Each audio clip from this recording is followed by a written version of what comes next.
Okay, we have made it to the second iteration of NerdTurd Talks. Yeah. We just finished recording episode 30 of the NerdTurd podcast. And I always feel like this is like the after party. Episode 30. This is the after party. You know what I'm saying? Like, just like kicking it back, just chilling, relaxing. So episode 1 happened and it was awesome. Thank you for the support. Episode 2 happens now. Yeah, right now. Currently. And we're going to talk about Mandalorian Chapter 2. Well, that's what I was referring to. The Mandalorian Chapter 2 dropped. And I'm interested to hear you guys' takes on it because I feel like I've already heard subtly different opinions on the... I was actually very surprised. So you were surprised? I was surprised at... So give us a recap of the episode. Oh, me? Okay, so the least knowledgeable. All right. No, if you don't, I'll do it if you want me. No, it was good. It was only 30 minutes. I got it. So our Mandalorian, our bounty hunter. Nameless. I don't even remember what was the planet that he's on. I actually don't know what planet he's on. I can't remember what the name of the planet is. Sand clone. That's what I call every single planet. I'm sure there's a Tatooine clone. I'm sure there's a name. I actually was thinking like, was it Tatooine? But I don't think so. It is. But yeah, so he's there. He's on the planet. He's chilling, walking around with Baby Yoda. I remember that opening scene because that little lizard thing just pops up in her. Like, what is that? So the episode starts with him, like, I guess, returning to his ship from getting Baby Yoda. Acquired the target, his bounty. Killed the droid bounty hunter. He's on his way back. He gets intercepted, or like he comes back into.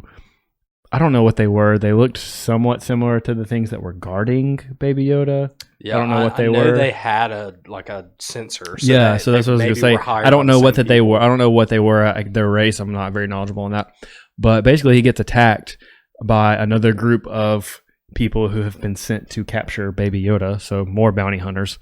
Coming after that, people are going after him, and so this is in the this is in the timeline of things where, like this is after. Where is this at? This is after episode 6. Yep. Yes, so this isn't where Jedi are being actively hunted. I'm kind of curious. So the whole I have bounty thoughts on Baby Yoda is very confusing. I have thoughts on it, so we'll get to that. But because it makes sense, I think, with my limited knowledge. Yeah, but yeah, so clearly our Mandalorian is not at all the only person who has been sent to acquire and potentially dispatch this Baby Yoda species. Baby Yoda. So he does away with all of the other bounty hunters. Sees their tracker, realizes that they're bounty hunters. So that throws an interesting twist into things right off. They get back to his ship. His ship is being ransacked and raided by some Jawas. And our actually it made me smile to see Jawas. But yeah, so our Mandalorian just starts. Are we sure this is a Tatooine? It could be. It might be, but I feel don't like think they said what planet he's on, and I'm just completely blanking on it. But yeah, I don't remember at all. But basically, he starts just picking them off. One by one. He does. They like plasma explode. He just starts sniping them. Hit him with the snipes, yeah. And they're just ramsacking his ship. Right? Yeah, and then they try to make off with all of his parts and everything in their giant fortress of a vehicle. It's called like a slave. What is it called? It's called slave something. It's called a slave trader. Mandalorian guy. I don't know I guess he is just the Mandalorian. I guess that's what we would call him. He is the Mandalorian. He doesn't have names. Let's call him Mandy. Mandy, yeah, I like that. So Mandy, he goes after him like any good bounty hunter would do. Scales the rolling fortress. Gets zapped like a wild man. Yeah, gets zapped once he gets to the top after he scales it. Then he comes into, what's his friend's name? What's our guy's name? The old guy? I have spoken. I don't know what his name is either. I don't know why. I like old guy. Yeah, Mandy. I don't know why. I don't know these guys' names. I probably should. But he said his name. I'm blanking. He makes peace between Mandy and the Jawa and kind of sets up a deal for he's gonna have for to trade Mandy to get his stuff back. Yeah. So the Jawa initially want his Beskar steel, but he's not going to give them that because he's a Mandalorian. Definitely not. Yeah. Then they want Baby Yoda. He's not going to give them Baby Yoda. Which is also interesting to me that they want a Baby Yoda. Why would they want Baby I don't know. Yoda? None of that. Some of that stuff makes sense. Like it makes you wonder what they know and what they But they know something. Right. And so then they settle for dinner. But which is very interesting to me. But that's just like super peculiar. Gross, but yeah, dude. so then Mandy is. takes on the task of getting the egg for them, which at the time you don't know what it is. So, I kind of jumped ahead there. But he goes into the den of this giant rhinoceros looking thing and just gets his butt handed. He's getting mollywopped, dog. Gets his butt handed It to him makes me so for mad. 5 minutes of our 32-minute episode, and then it ends with Baby Yoda revealing that he has the Force within him. Yeah. So he force held him or With whatever. a toothpick. And then that's also interesting. So I have thoughts on that That too. the rhino just died like that. Yes, Oh. and so we'll talk about that in a second. But so that happens, and then he kills it. Doesn't really understand what's happening. Mandy tells old guy what happened on the way back to his ship. They start fixing his ship. They repair it, put it all together. Old guy makes sure to take his shot at Mandy about not helping and putting the ship back together. They finish it, and then What a boomer! What a Mandy, boomer move. okay, boomer, and then Mandy leaves. So. Yeah, like a typical Star Wars, they flies off into the space. No, so and you it goes to you credits. liked this episode. I enjoyed it. But Yeah. hold on to that. You didn't like this I episode. hated this episode. Why? Because it was slow, and I feel like nothing happened. I honestly feel so. I rewatched it today at work because that's how boring my job was today, and I literally was almost at the end of the episode, and I was like, "Is this really all that happens?" Yeah, not a lot happens. So- It's slow. I will tell you, there's a couple of redeeming fact. I'll tell you my favorite parts of the episode, and then my least favorite parts of the episode. My favorite part of the episode, bar none, is when Baby Yoda tried to heal his cut. So that was when it was He first walked over there and tried to alluding to his Force powers, where you kind of got the Yes. vibe oh, something's about to happen. Yes. And it was just precious. He's literally reaching out to try to touch his cut, and he was definitely about to heal him. Yes, That was my favorite part, and if I'm being honest, probably my only part that I liked about this whole entire episode. that's it. That's it. I mean, the fight scene was cool with the people at the beginning, with the other bounty hunters. Here's a couple things I hated. I hated the fact that Baby Yoda. I hated the fact that Baby Yoda just automatically was speeding towards him, following in tow of this slave ship, right? This Baby Yoda. Because first off, Mandy doesn't even do it. He just takes off, right? He leaves Baby Yoda. So he didn't know that would travel with him. So for I somebody, think he does know that. He Yeah, seems to there's be definitely pretty aware of there's what's definitely happening. something set up because even in the beginning of the episode and It at the follows him end of the pretty first but one, he pushes it away and brings it back, so he can manipulate. But that just doesn't make sense to me. He doesn't seem like he has any kind of controller. He wouldn't have had anything on his person when he found this thing. So unless he found a remote control with it, that doesn't make sense to me. Unless Baby Yoda is controlling it. I Right, don't because it's think a Baby foreign object that he finds Baby Yoda I don't think. I mean, Baby I'm Yoda's sure controlling that especially this is it's Star Wars, so there's the technology definitely would exist for it to just be able to follow him and him be able to do away with it and send it away and have it come I just with him remember as he when the pleases. scene happens, he takes off sprinting. I did. just takes off, I remember and seeing you don't that too. see Yeah. Baby Yoda following him at first, and I'm like, And then it's just I'm literally behind. did him. he just leave this super valuable?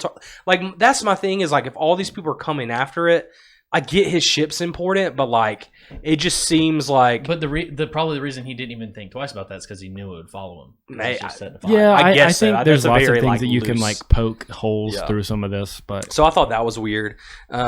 Once again, I talked about this on the first episode of NerdTurd Talks. I just can't buy that he's the best bounty hunter that ever lived because he got absolutely destroyed by this rhinoceros.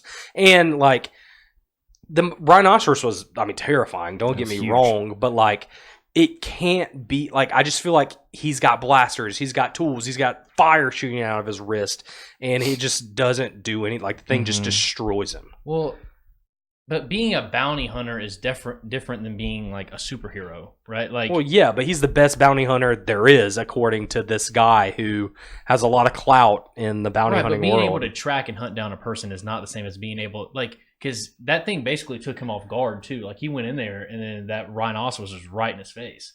And then Yeah, it but blows like him out of once that it's cave. out in this, But blows him out of that cave, then his weapons don't work. yeah, And I so just have at a that hard point, time. all he had was a flamethrower with one cartridge, a hook that was worthless, and a knife. Yeah, but You know- it's just a big blundering animal that I guess was fast. But even at the end, like he was just about to die, right? I mean, he like got on his knees, like almost like He was giving up. Obi-Wan, like got down and was like just done. I mean, he literally was like laying down, and that's when Baby Yoda interceded and came in and lifted him up. I just don't like. I think in the Star Wars universe, it's hard to separate like the fact that you've seen like Jedi and Sith Lords to the fact that like this is just a person that has armor on. You know, like he might still be a very good bounty hunter that can track down criminals, but that doesn't mean he's like just like going to be able to take down a rhinoceros in hand-to-hand combat. Yeah, I don't know. I just so, have. you know, So I liked it a lot.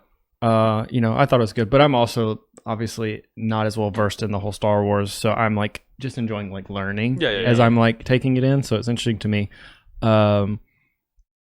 I knew Baby Yoda was gonna. I think everyone probably realized, like, if you have any kind of semblance of knowledge of the Star Wars universe, like that Baby Yoda species thing, the little Baby Yoda was gonna have the Force. Like, Yeah. it was pretty evident at the scene with the scar. You know, I was surprised that it didn't happen then I thought it was in the gonna happen, episode yeah. as well. Like, I thought they handled that really well. In that scene. I was surprised that it didn't happen that early.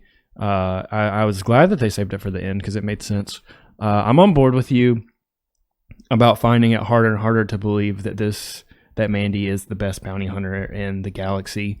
Not because of his lack of skills, but because you would think as a bounty hunter that you wouldn't put yourself in so many stupid situations. in that situation, he had to, right? Like the Jawas had his stuff, and the only way to get it back was No, this I'm thing. not necessarily referring to the rhino thing. I get that. Like, he, without a thought, literally scaled this rolling fortress full of Jawas and like just like casually, like after he threw them all off, just got up to the very top, knowing that they were all trying to shoot him off, waiting for him, and like got himself blasted off of the side of it.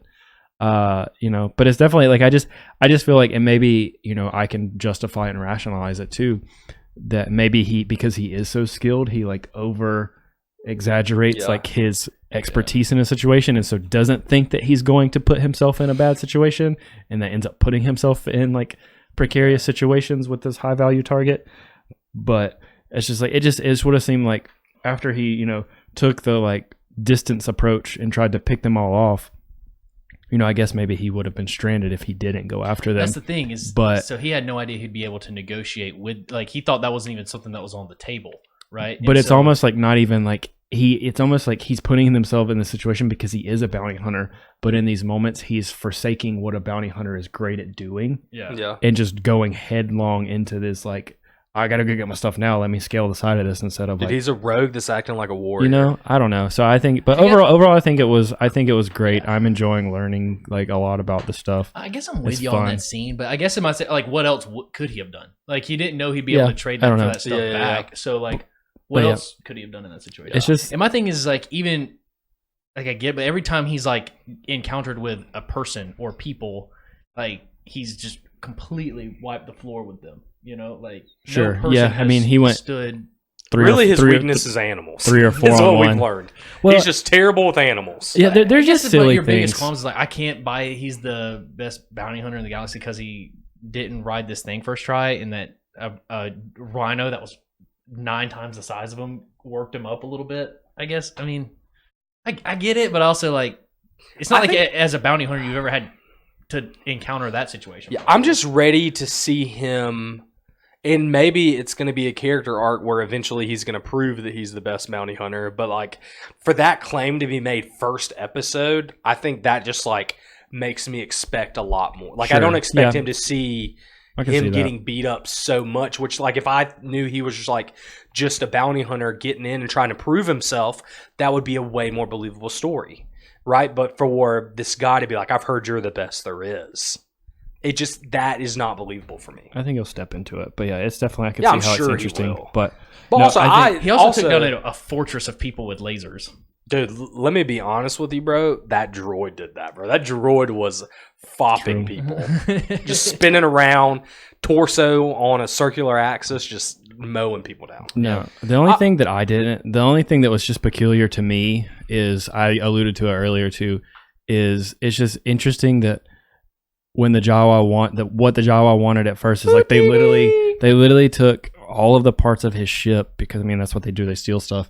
And then what they wanted in return first was his steel, his Beskar steel, which is outside of just the Jawa wanting it. Like it's an invaluable and precious metal, like to everyone. Like people need it, the Mandalorians especially. They wanted Baby Yoda, invaluable target, and then they settled for dinner. A light like snack. an egg. They settled for an egg that they ate for dinner. It's just like, they wanted these two things that were like priceless almost to begin with. Or they traded their inheritance for a bowl of soup. I don't, It's a story, a tale as old as time. But yeah, no, I'm with you on that. That's weird. I will say also though, like I say, I hated the episode, and I'm just pretty extreme with everything I do. But I'm loving the Mandalorian. Like both episodes. Like I love the TV show. I just was disappointed with this episode. I think especially because I love the first episode so much. Yeah. I was expecting it to be, because honestly too, like the pacing of this show. Like if you looked at the trailer and what it was like hyped up to be, and even the only thing we know about Mandalorians from Star Wars is like crazy, killing people, like stuff going nuts all the time. Mm-hmm. And so like it just has not been that, which I don't think is bad. I think the pacing is good, but like also for me, I mean, I don't do well in silence, and like for the first, how long of this first episode did he not say a word, right? So like that's a very different approach than I thought the show was going to be, but I'm enjoying it. I'm just interested to see what they do with it. I just want to know how this Baby Yoda is going to play, because there's no way that they're not scheduling all this for Baby Yoda to have some level of impact, like what he is to be an impactful thing in this last saga, because it's happening basically, like all these events are happening right before the last. What if it's how they bring Palpatine back into the story? Because Palpatine could be like a part of this. Like, what if Palpatine kills Baby Yoda and it's like you see his like rise start to be back? Right. I mean, that's the thing, is like you don't know who's paying for this Baby Yoda. Like, that at this point that he's alive, even though, right? So that that Palpatine's alive. Well, you don't know from previews. We can assume, and we know he's in the movie. Kylo wouldn't. He'd be a young child at this point, right? He's 3 to 4, so like there's no Sith apprentice at this point. So right, there has to be a rule of 2 for the Sith. So the Emperor is still there; he's the Sith Lord. So who is the apprentice, or So I think you're going to get introduced to that. Mm-hmm. And is Kylo ever actually a Sith though? I don't think his him and Snoke, they aren't like the Sith. They're like a right, but they're still following the rule of 2. Are they? Mm-hmm. Like they're still like following those two are still, as far as I know, they're still following the rule, like the law of the Sith. Yeah, I think there's going to be, and so correct me if I'm wrong here, because this is where this is where I think that it's interesting and it's cool because of the timeline of it. Is like, depending on this would be, because Mandy and Old Guy even don't understand what Baby Yoda did, and so like they don't think this is actually Yoda. I'm still this is Yoda. They don't. I mean, and they don't understand the Force because they don't know what it is, right? Because this is like the dead period of where, I mean, everything's dormant, right? Because so do they not know what the Force is? So like is this like the precursor to everything that happens in I don't think the they've latest seen saga. They probably haven't seen Jedi as in your face as other times, because I mean all the Siths are destroyed when Palpatine gets quote unquote killed, and then you have I guess they started training Jedis, right? We find that out of Luke starting a Jedi training facility or whatever. So Jedi are still being trained right now. Like that's what's happening right now, is Luke is training young Jedi. But even even when Luke Skywalker was found. Like he didn't know what most normal people aren't like attuned of like what the Force does. Like, you know what I mean? So they're not used to seeing people like Force push things and, you know, lift giant rhinoceri. Yes. Right. So I don't know. So I think I think you're gonna see some version of a Sith Lord, some presence of the dark side here very soon, because that's gonna counterbalance what this Yoda is. Yeah. And because right now Darth Vader is dead, but this Yoda is still alive. So there will have to be some sort of balancing out of that. I definitely, And it might be Snoke. Like we literally might be getting a Snoke origin story in this. that'd be interesting. I really think it's going to be heart wrenching when Baby Yoda Like dies. this But Baby Yoda has to die at the end of the No, series. he'll die. And that is going to be absolutely heart wrenching. Cool. Well, we'll wrap it up there. Deal? Yeah, I love it. Well, there it is. See you guys after chapter 3. See ya. Peace. Love you. Like, subscribe. Yes. Let's get 20,000 likes. Oh yeah. 20,000 likes.